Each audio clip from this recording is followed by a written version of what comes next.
السلام عليكم، معكم سلوى الغماري. مرحبا بكم سيداتي سادتي في برنامجكم الشيق والممتع والجديد. عندي سؤال بغيت جوابه اليوم ان شاء الله. غنطرقوا الموضوع ديال السفر او العطله.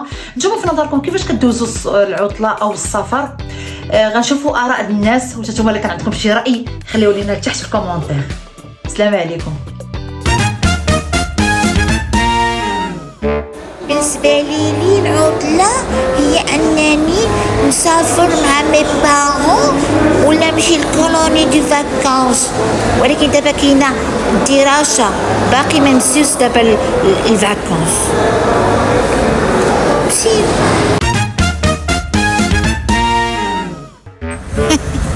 شنو اختي؟ انت راه ما كاين لا سفر لا والو، دير سافر ما يمكنش.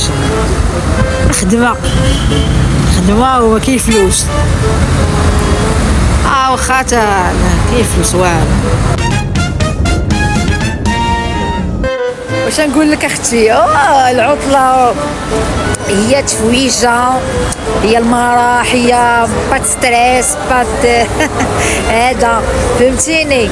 ايوا خصك مع من، خصك الرواش، خصك لي زامي، العائله، تخرج معاه ولا بوحدك تخلقها مع راسك اخاي.